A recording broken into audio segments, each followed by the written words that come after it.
Hello students, in today's class we are going to study physical and chemical properties of the ethers. Let us start with physical properties of the ethers. First one, boiling point. In ethers, the carbon and oxygen bonds are polar in nature, due to which we are going to get a net dipole moment, and it makes the molecule higher boiling point. But when you compare the boiling point of the ethers and alcohols, ethers are having less boiling point than that of the alcohols. It is mainly due to the intermolecular hydrogen bonding which is present in alcohols. In alcohols, we are having intermolecular hydrogen bonding, whereas in case of ethers, the intermolecular hydrogen bonding does not exist. Due to which alcohols are having much more higher boiling point than that of the ethers. The second property, solubility. Like alcohols, in case of ethers also, the oxygen can form the hydrogen bonds, that is intermolecular hydrogen bond with water. Hence, ethers are water soluble, or we can say ethers are miscible with water. The hydrogen bond looks like something like this. This is a ether molecule, ROR dash, and H2O. Here we are having the water molecule. The hydrogen bond exists between oxygen and hydrogen, oxygen of ether and hydrogen of water molecule. It makes ethers miscible with water. Second, chemical reactions. The chemical reactions involving cleavage of carbon-oxygen bonds. Ethers comparatively least reactive compared to that of the alcohols and phenols. The reactivity of the cleavage are less. Apart from that, it will show some of the reactions like the reaction with halogen acids, especially HI, hydrogen iodide. And it can also undergo nitration, bromination reactions. We will see one by one. The first one is reactions of dialkyl ethers with halogen acids. When dialkyl ethers are reacted with excess of hydrogen halide, HI especially, we are going to get two molecules of alkyl halides. The reactions follows like this. ROR dash when reacted with HX,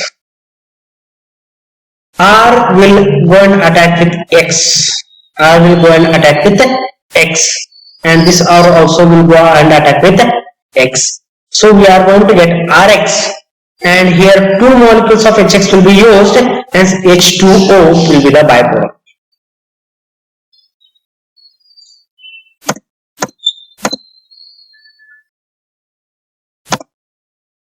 It is a two steps.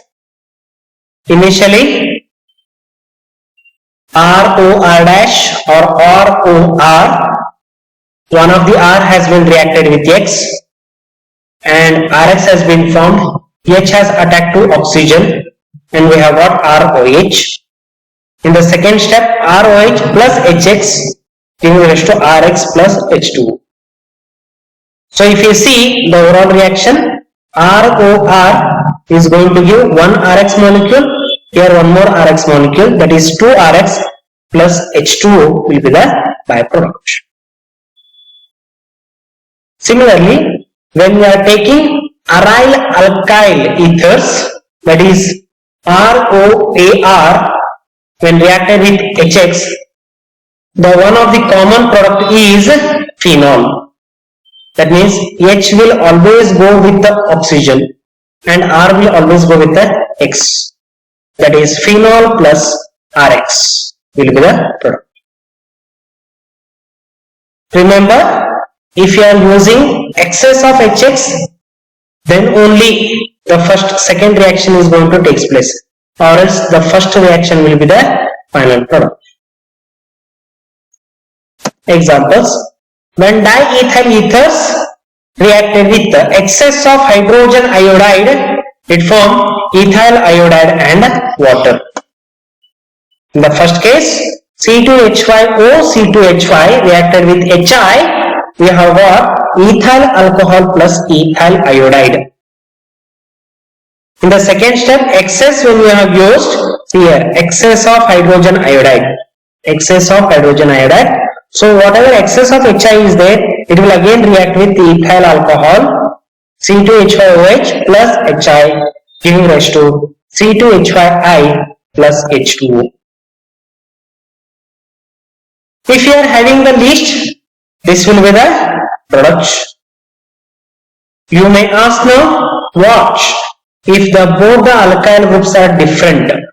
If both the alkyl groups are different, then remember, if both the alkyl groups are different, the alkyl part containing least number of carbon, atom will get the iodine.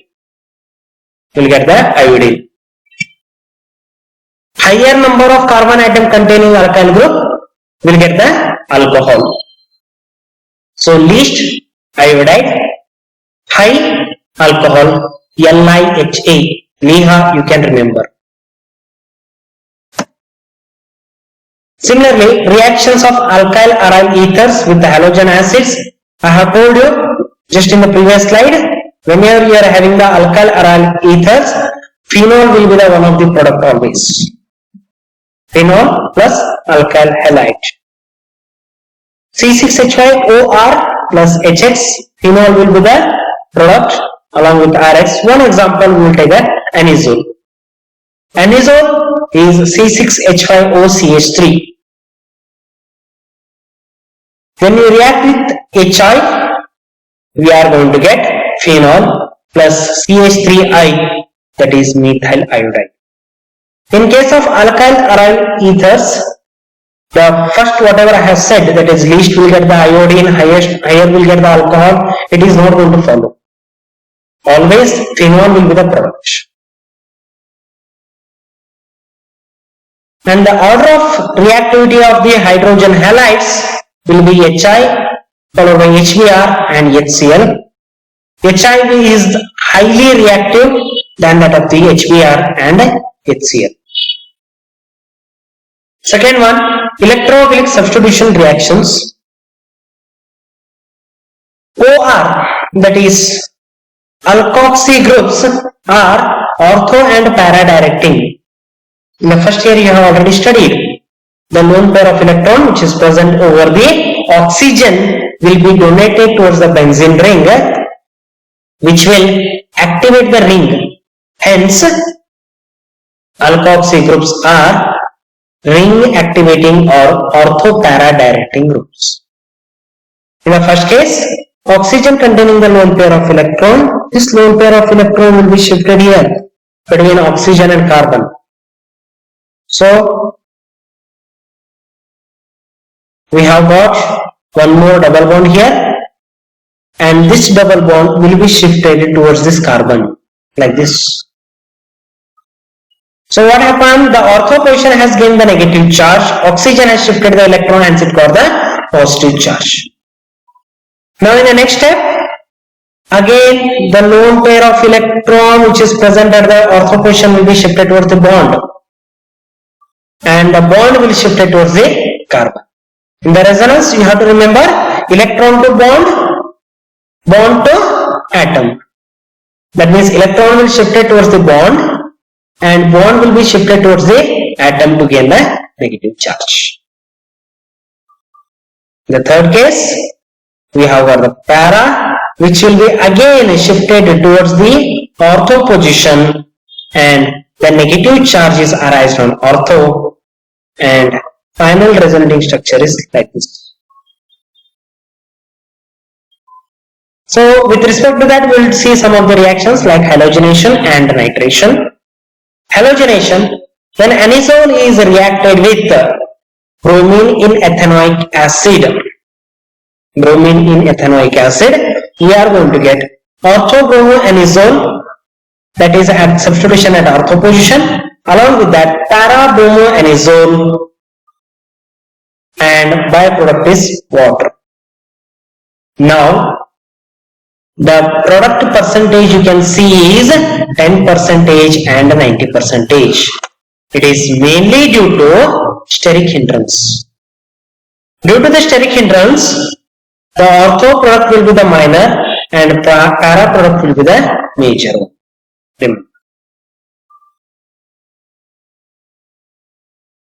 Next one, Friedel-Crafts alkylation reaction. Already you have studied Friedel-Crafts alkylation, that is methyl chloride in presence of anhydrous AlCl3 or anhydrous Lewis acid. The CH3 group will be attached to benzene ring.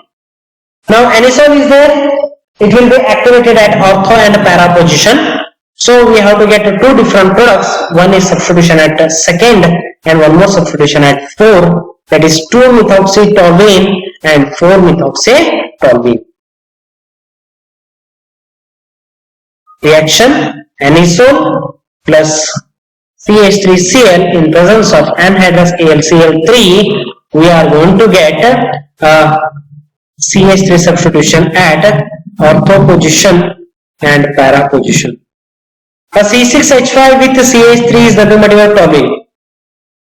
This complete is toluene. So OCH3 will be taken as a prefix, that is 4-methoxy, and here it is 2-methoxy. The percentage again varies minor and major. The main reason is same, due to steric hindrance, para product will be the major compared to that of the ortho product. Third one, Friedel-Crafts acylation, that is addition of COCH3 group. When anisole is reacted with CH3COCl acetyl chloride in presence of anhydrous AlCl3, we are going to get addition of acetyl group COCH3 at second position and at the fourth position. The para product, that is 4-methoxyacetophenone, is major one due to the steric hindrance. Here, whatever we have taken C6H5, COCH3, that is where acetophenone is the IUPAC accepted and OCH3 will be acting as a prefix here.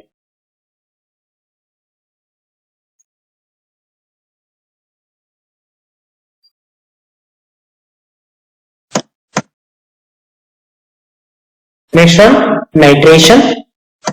The nitration of anisole again use two different products, ortho and para nitroanisole.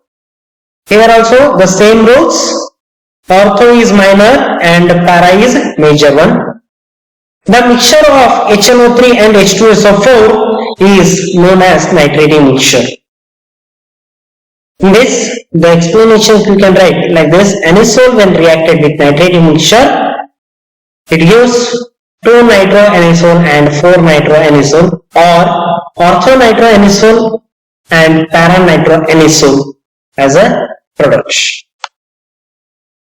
Finally, the uses of the ethers. The first one, diethyl ether, which is well known. It is excellent solvent in the laboratory and the industries. Many of the perfumes and different types of organic salt compounds are usually dissolved in the diethyl ether and then it is processed. And it is also used as an anesthetic agent during the surgery. In the surgeries, it can be used. A small quantity of diethyl ether is used as the anesthesia. The mixture of alcohol and ether is used as a substituent for the petrol and its trade name is natalite. It is used as a substituent for the petrols. It is mainly used in the perfumes, remember. By this your alcohol phenol ethers topic will get over. If any doubts are there, you can contact. Thank you.